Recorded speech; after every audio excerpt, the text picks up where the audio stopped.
ich in diesen Jahren für dich eingesetzt habe, dass ich anständig meine Zeit verwendet habe im Dienste meines Volkes. Gib du jetzt eine Stimme ab, wenn ja.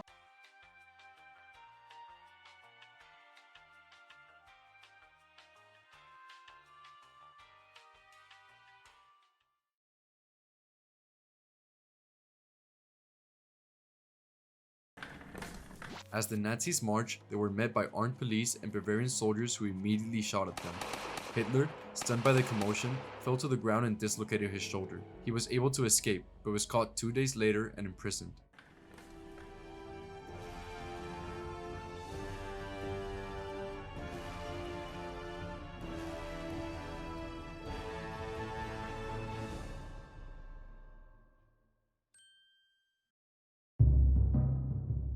Following his failed attempt to seize power in the beer hall putsch, Hitler was arrested and sentenced to 5 years in prison. His time behind bars was far from uncomfortable. Hitler was granted a private cell furnished with a cozy bed, a table, and a chair, which allowed him to focus on writing his book, Mein Kampf. In his book, Hitler elaborated on his political ideologies and ambitions for the future of Germany. Mein Kampf sold over 5.2 million copies in 11 languages by 1939. Though the Nazi Party had been outlawed, Hitler managed to hold secret meetings with his supporters, leveraging these gatherings to further organize and bolster the party's strength. While Weimar Germany thrived on American money and loans, Hitler was able to use his spare time in prison to further his political agenda and strengthen the Nazi Party. So all that Hitler had to do was wait for the perfect moment to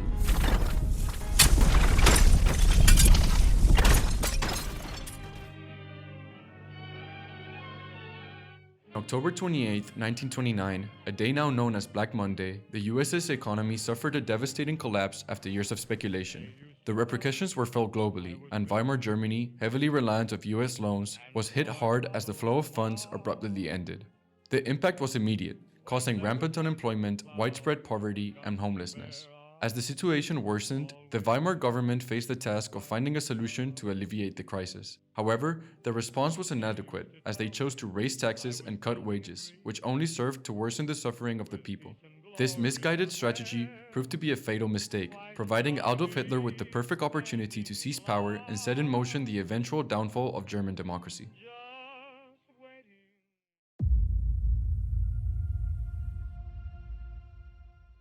Between 1925 and 1928, the Nazi Party experienced a significant surge in membership, growing from 27,000 to an impressive 100,000. Despite this, the party only secured a mere 12 seats in the 1928 election. The Weimar government was plagued with political turmoil and instability from 1928 to 1933, resulting in 4 national elections being held during this period. Hitler saw an opportunity to increase his party's appeal, ultimately leading the Nazi Party's integration into mainstream German politics. Here are the key strategies that helped Hitler achieve this.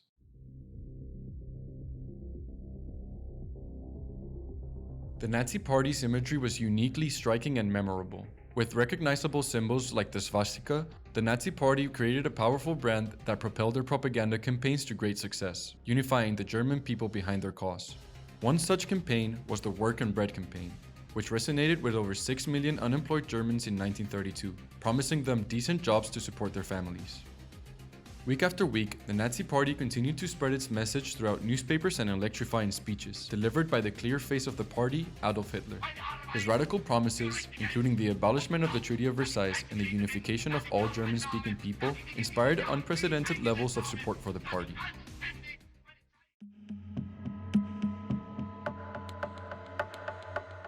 Hitler recognized the significance of political instability on his path to power, and thus established paramilitary organizations such as the infamous Brown Shirts or Stormtroopers, also known as the SA.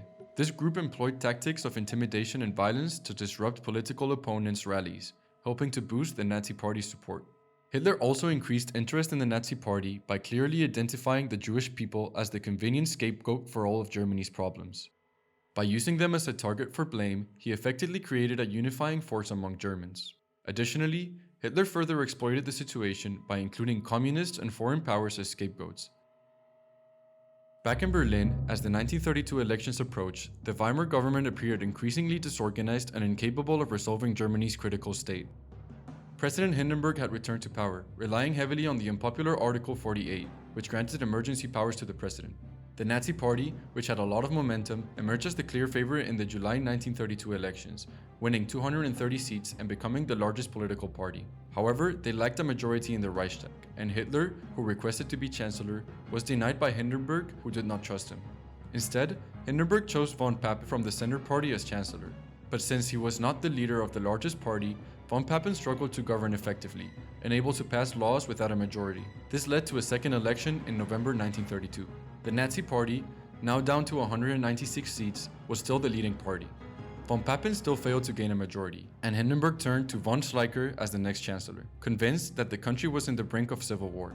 He too could not secure a majority in the Reichstag, leaving Hindenburg with no choice but to rule using Article 48.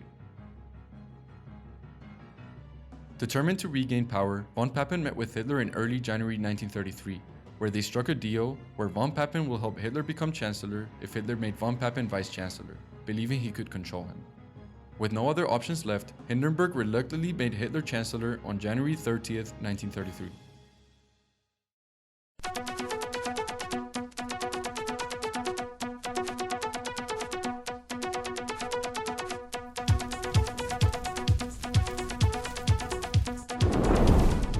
In the last video, we explored Hitler's rise to power, from his imprisonment after the failed coup in Munich to his appointment as chancellor in 1933. So, Hitler is now chancellor, yes, but that doesn't really mean anything. Democracy in Weimar Germany still exists. We still have fair and free elections, freedom of the press, freedom of speech and freedom of expression, division of power and the Reichstag. Hell, even Hindenburg is here. So here's how you destroy all that and overthrow democracy in 5 simple steps.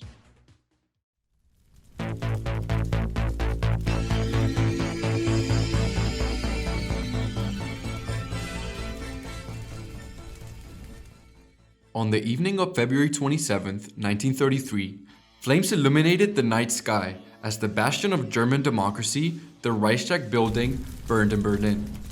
A young Dutch communist named Marinus van der Lubbe was found inside the building, subsequently arrested and blamed for the fire. Hitler quickly seized the opportunity, blaming the fire on a communist plot to overthrow the government. Hitler then pressured Hindenburg to take immediate action against the communist threat. Sign this. Restriction of civil liberties, arrest and detention without trial. What is it? Dass ich gearbeitet habe, dass ich mich in diesen Jahren für dich eingesetzt habe. The day after the fire, Paul von Hindenburg signs the Reichstag Fire decree, issued under quite a lot of pressure by Hitler and his cabinet. The decree suspended civil liberties, limited freedom of the press, and allowed for the arrest and imprisonment of political opponents without a trial. With the suppression of political opposition and the suspension of civil liberties, Hitler's government effectively eliminated many rivals and established control over key institutions. The speed with which the Nazis blamed the attack on the communists and the subsequent use of the event to consolidate power has led to many historians to argue that the Nazis had something to do with the fire. There is no definite evidence to determine the exact origin of the fire. Regardless of whether they are directly involved or not, it is clear that the Nazis rapidly exploited the fire to their advantage.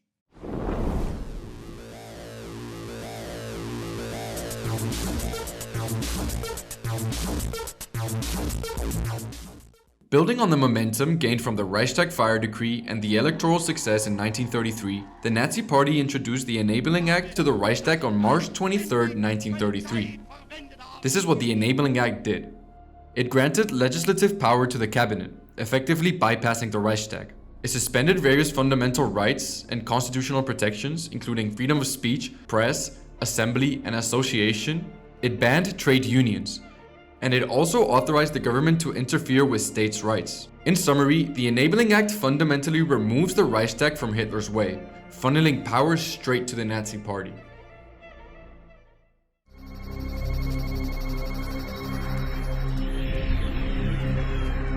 Wir haben einen neuen Feind.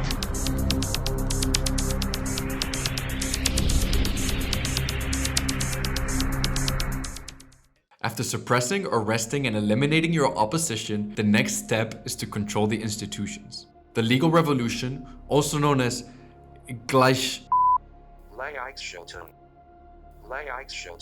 The legal revolution, also known as Gleichschaltung, was the Nazi Party's effort to tighten its control over Germany by synchronizing and coordinating all aspects and institutions of German society under Nazi control.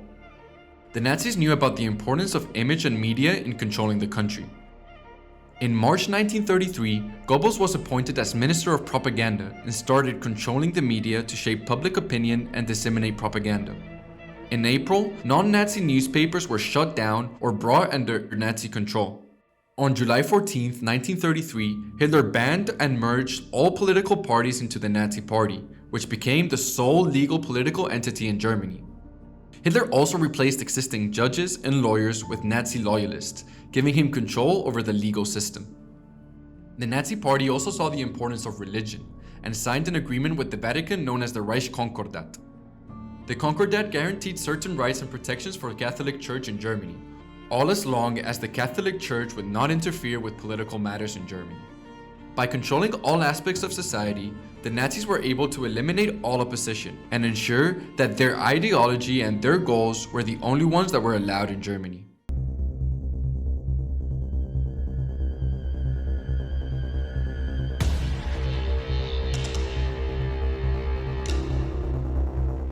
On the night of June 29, 1934, a convoy of lorries filled with SS soldiers moved quickly through the night, unaware that this would be one of the most consequential and dramatic events in the consolidation of Hitler's power.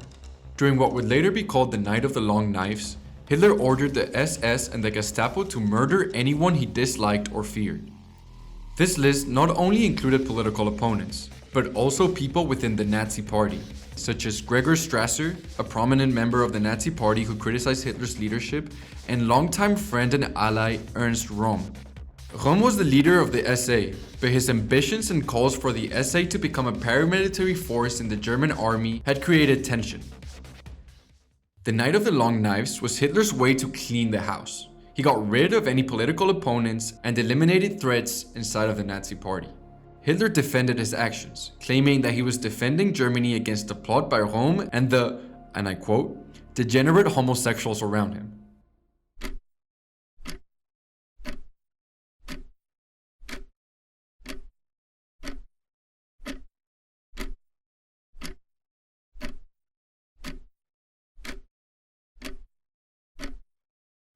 Okay, let's go back and check how our democracy is doing.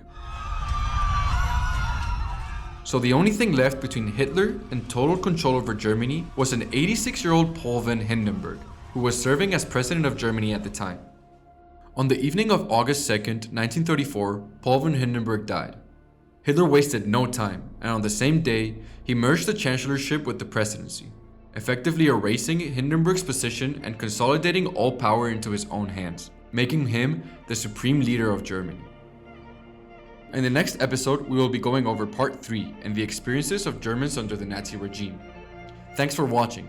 Make sure to like, subscribe, and check out more videos.